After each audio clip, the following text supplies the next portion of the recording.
What would you rate this, brother? I'm like, I gotta look at y'all. You look good. Correct. Oh. No, you was kept me great. on my track. I wasn't supposed to laugh. I should got plumped for laughing. Okay. So It was great. Good, though, You're right? I'm Yeah. about that. Thank you. We're gonna go eat a burger now. Just right. a burger.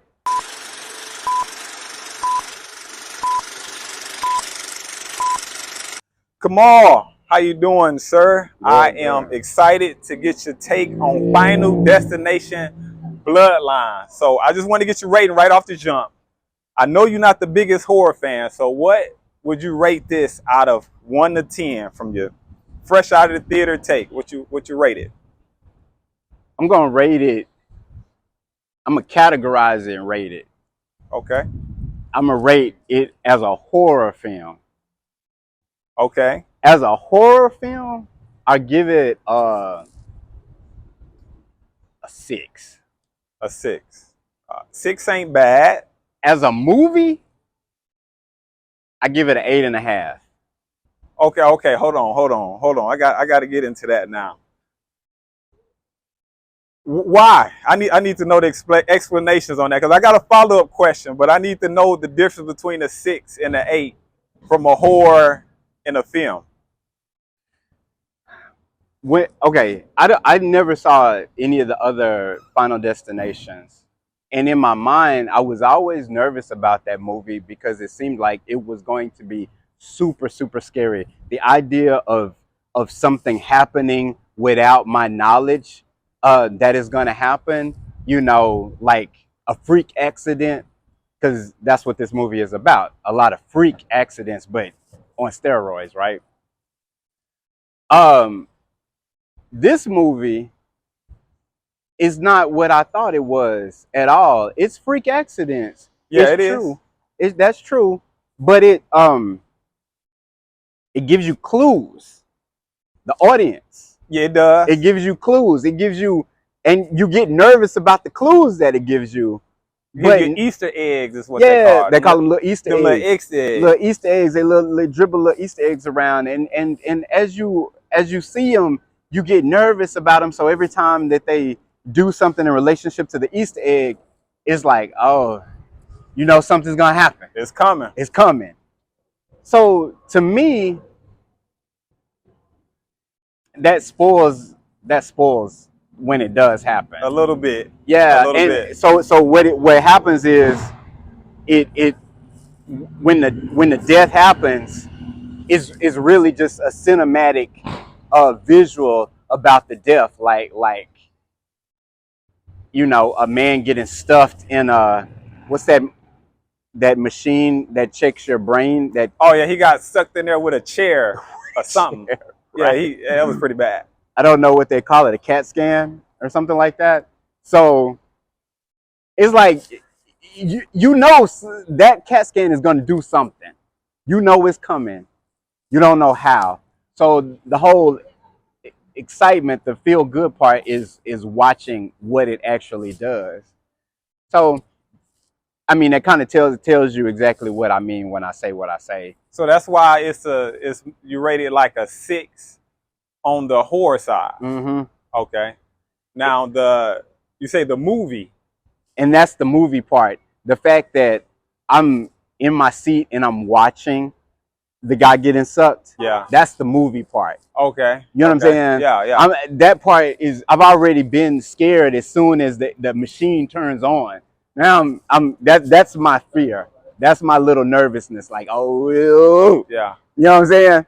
But to watch what's gonna happen and the nipples popping out, because I'm guessing he had some piercings and on his groin too. So it was like watching that was just like, ugh. But it's not. I wouldn't call it. It would be horror if it got into more of the explanation about death and its purpose. That would be horror to me if it went deeper into that. like going all the way back, like starting the movie all the way back. Like why is death doing what it's doing? Why is death doing what it's doing? Yeah. And to tell more about that story. But as far as a visual cinematic experience, this is why I rate it the way I rate it. Do you think it's more exciting or on the edge of your seat because they give you that little Easter egg, like you know death is coming? We typically don't know in horror films; it just jump out and get you. They give you little hints. Mm-hmm. You a fan of the hints, or the typical horror movie they just keep it hidden and just come out and get you? Right. If you do them right, this particular one, I believe they did them right because they don't do it a long time ago. Not that long ago, but a long time ago. They would show the weapon. They would show the axe on the ground. They would show the rake, with the spikes pointing up. Yeah. They would show the glass shards. And that would be the only time that you would see it. And then whatever struggle would happen, and then all of a sudden they would fall on the glass, or the rake would stab them or whatever like that. This particular one shows you multiple times. So you're constantly thinking, is it going to happen or is it not going to happen?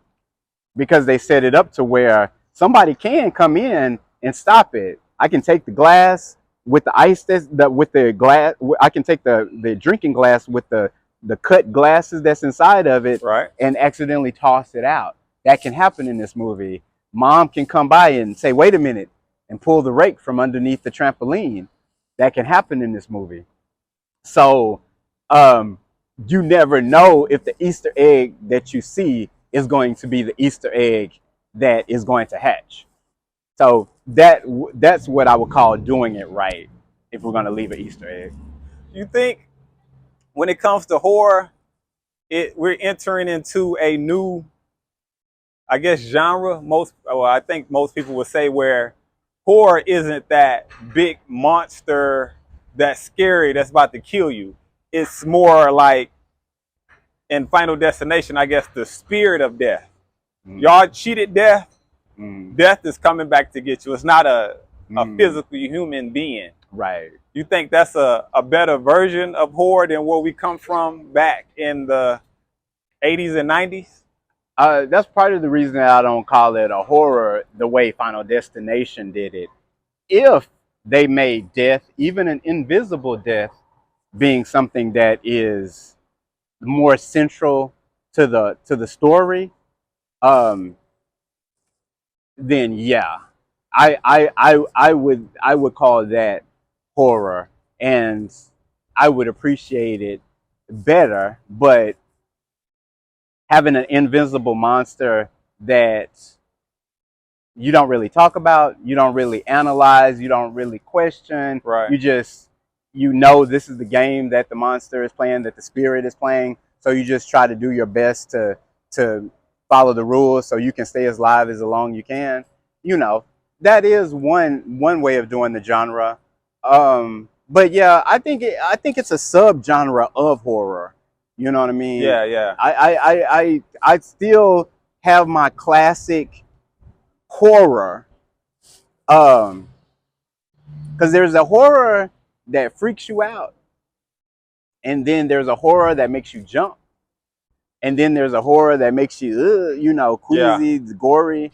But then there is the Sixth Sense, and films that are more psychological in nature. You know what I mean? Which use horror as an umbrella. So we're putting this under the banner of horror, but it is more psychological, like a Long Legs. Yeah, yeah. But no, it's a subset. It's a class of horror. What you think about?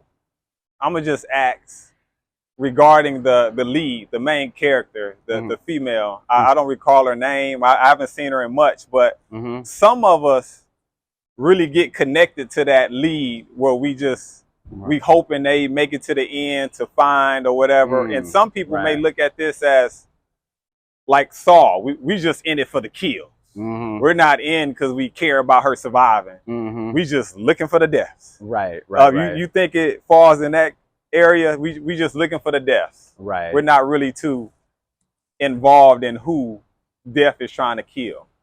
The way they wrote it in this one, Final Destination Bloodline, she was always expendable, but she was still likable.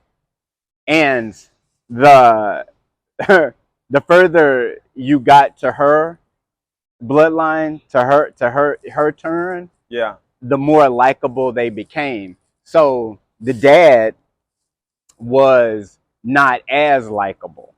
No, the dad was not. So when he went, it was like, okay.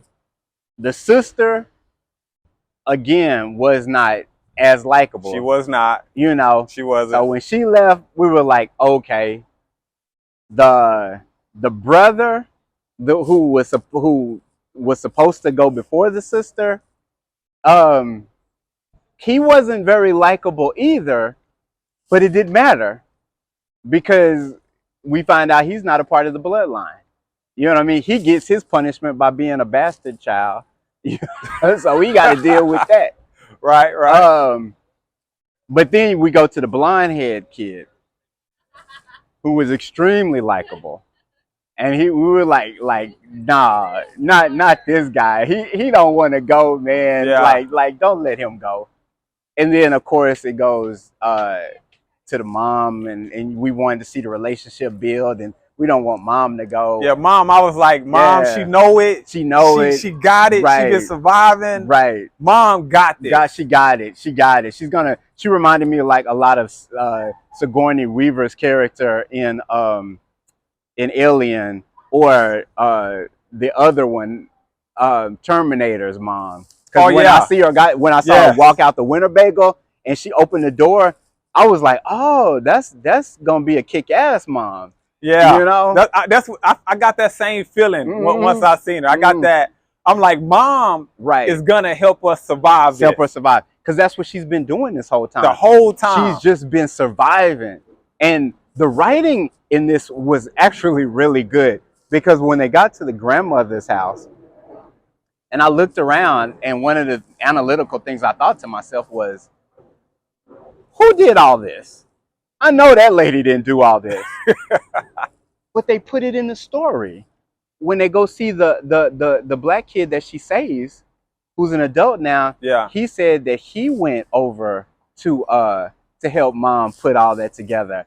And I was like, wow, they remembered to put that in the story, because that was a question. And that's why I'm talking about these gaps that some movies that we've been watching lately have. But yeah, the young girl, you knew when the doctor at the end said that, you know, you kind of didn't die, you know. And they're like, what?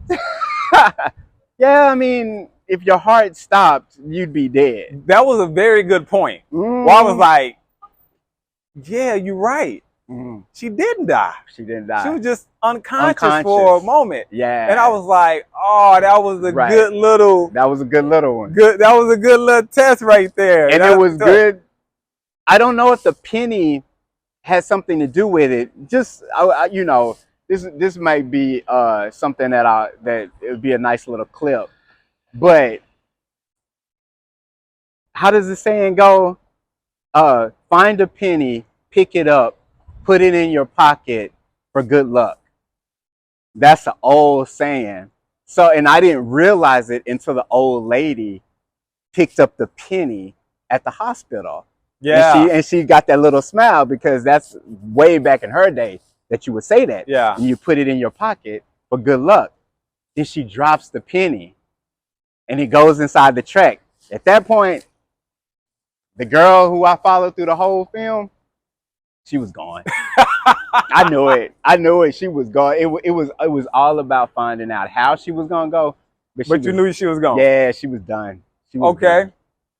To wrap, is it a film people should, bring their girl out and see? Should you definitely come to the theaters to see it, or, it'll be on streaming soon? Should people just wait till they get to the crib and watch it at the house?